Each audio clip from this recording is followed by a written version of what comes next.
Bajaj finance. अब Bajaj finance करीब आज के समय अगर देखें 6 तारीख है, आज 6 जनवरी, और समय हो रहा है करीब 1:30 के आसपास। तो इस समय जो स्टॉक प्राइस चल रहा है वो है 5,964 रुपए। हो सकता है कि क्लोजिंग के समय और भी ज्यादा गिर जाए या हो सकता है कि ऊपर भी चला जाए, लेकिन कल यानी 5 जनवरी को आप देखेंगे एक बड़ी खाई यहाँ पे आपको दिखाई दे रही है और ढप से शेयर गिरा, करीब 7.25% के आसपास गिर के बंद हुआ था।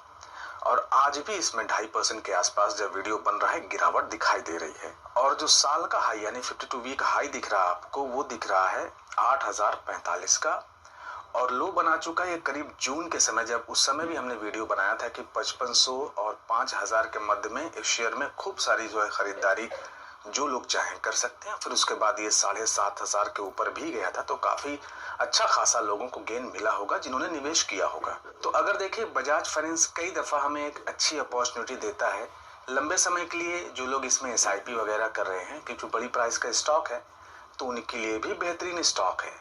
और जो लोग इसमें एक शॉर्ट टर्म ट्रेडिंग के लिए उस पर्पज से खरीदते हैं, तो उनके लिए भी अच्छा स्टॉक है, बशर्ते कुछ चीजों का ध्यान रखना होता है। जैसे कि अगर मैं बात कहूं एग्जाम्पल के लिए कि इस समय लालच में आके अगर हम सोचें कि जो हमारे पास टोटल पूंजी है उसकी हम खरीदारी कर लें, तो हो सकता है कि नीचे और भी गिर जाए, 5,500 तक पहुंच जाए, 5,000 तक पहुंच जाए, तो फिर आपको काफी बड़ा लॉस दिखेगा, फिर आप उतना धैर्य से प्रतीक्षा नहीं कर पाएंगे।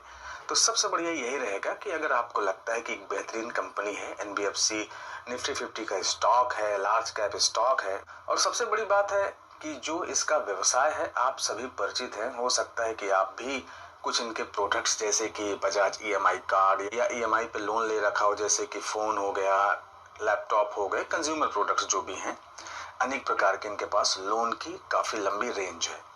तो बिजनेस तो इनका बहुत ही बढ़िया है और आप देख रहे हैं ग्रोथ भी है, लेकिन जैसा बाजार चाह रहा था उस हिसाब से नहीं हुआ। तो जो अंतरराष्ट्रीय रेटिंग एजेंसियां होती हैं, उनको जब एक तरीके से कहें अपनी भाषा में, जब उनको खरीदारी करनी होती है ना, तो वो कोई भी शेयर को पीछे पड़ जाती हैं तो गिरा देती हैं। उनकी अपनी रेटिंग हो जाती है, जब उसमें गिरावट हो जाती है तो खरीदारी ऑफकोर्स करते होंगे।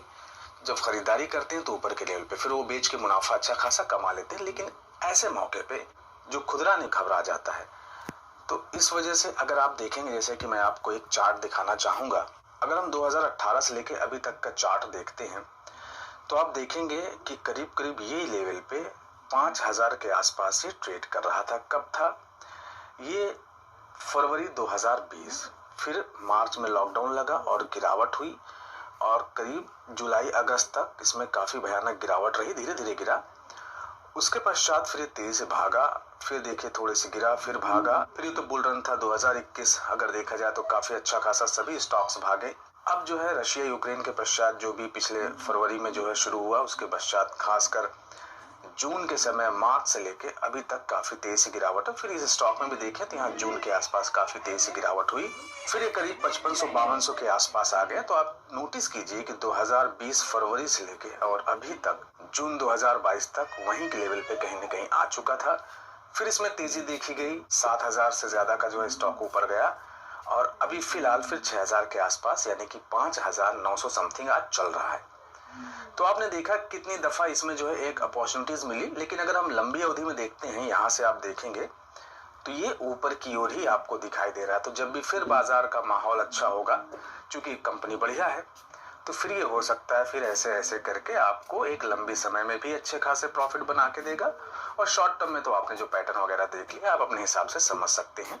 अभी तो काफी इसमें बिकवाली हो चुकी है, तो ऑफकोर्स SIP मोड पे खरीदारी की जा सकती है, शॉर्ट टर्म के लिए भी और लॉन्ग टर्म के लिए भी। रही बात साल दर साल बिजनेस की, तो एक नजर डाल लेते हैं किस प्रकार कंपनी कमाती है या नहीं कमाती। तो देखिए टॉप लाइन बॉटम लाइन भी देखिए बढ़िया लग रहा है। आप देखेंगे सिर्फ ये 2021, चूंकि यहाँ पे कोविड हुआ तो ये वर्ष प्रभावित रहा, मोराटोरियम भी रहा, तो आप देखेंगे कि सेल्स ग्रोथ भी बढ़िया है। जहाँ 18,000 से ज्यादा का जो है रेवेन्यू रहा 2019 में, 2020 में 26,000 से ज्यादा का हो गया, 2021 में चूंकि ये कोविड वाला साल भी रहा तो करीब करीब देखा जाए फिर भी बढ़ के आया, और 2022 में फिर 2021 के मुकाबले काफी अच्छी बढ़ोतरी देखी गई सेल्स में भी। उसी प्रपोर्शन में अगर आप देखेंगे 3,000 करोड़ से ज्यादा का जो शुद्ध मुनाफा था, 2020 में 5,000 करोड़ से ज्यादा का शुद्ध मुनाफा था, 2021 के वित्त वर्ष में देखते हैं तो कोविड की वजह से यहाँ पे 4000 करोड़ से ज्यादा का मुनाफा रहा, लेकिन फिर से देखेंगे 2022 में तो जबरदस्त इसने जो है बाउंस बैक किया है। पिछले कई वर्षों से ज्यादा मुनाफा भी निकल के आया और सेल्स भी हुई है।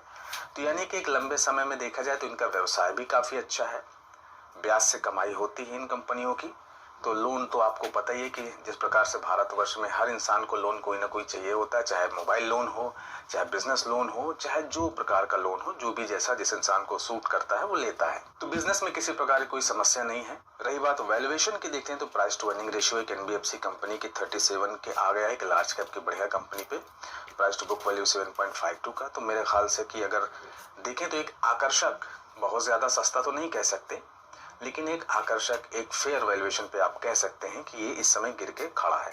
अब ये जो लेवल है, मान लीजिए कि 6000 से लेके अगर आप सोचे 5000 के बीच में,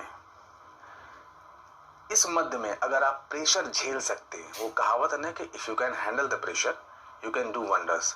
तो यानी कि अगर आप इस प्रेशर को झेल सकते हैं कि मान लीजिए किसी ने यहाँ पे लिया और वो गिर के और भी गिर गया, 5500 पे पहुंच गया, तो लॉस हो गया, तो उस समय क्या आपको स्ट्रेटेजी बनानी है? अगर और भी ज्यादा गिरावट आती है तो उस समय और क्या स्ट्रेटेजी बनानी है? किस तरीके से आप संभालेंगे इस स्टॉक को, किस हिसाब से आप एवरेज करने की कोशिश करेंगे, है ना?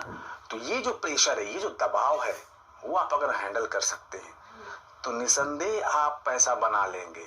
फिर भी आप अपनी स्टडी कीजिएगा, रिसर्च कीजिएगा। मुझे लगा चलो मैं अपने दोस्तों को एटलीस्ट, चूंकि हमने वीडियो ही बनाया था कि हम बेसब्री से इंतजार कर रहे हैं कि 6000 से 5500 के बीच में जब आएगा तो वहां से हम यहाँ पे शुरुआत करेंगे कुछ स्टॉक्स लेने की। बाकी कंपनी बढ़िया है, बिजनेस बढ़िया है, लंबे समय के लिए भी अच्छी और शॉर्ट टर्म के लिए भी। अभी जिस प्रकार से गिरावट है तो थोड़े थोड़े करके लिए जा सकते हैं। 2 की फेस वैल्यू वाला स्टॉक है और लार्ज कैप की कंपनी 3,70,000 करोड़ के आसपास मार्केट कैपिटल हो गई है। तो ये रहा दोस्तों बजाज फाइनेंस के बारे में एक छोटी सी update. Thank you for watching this video friends.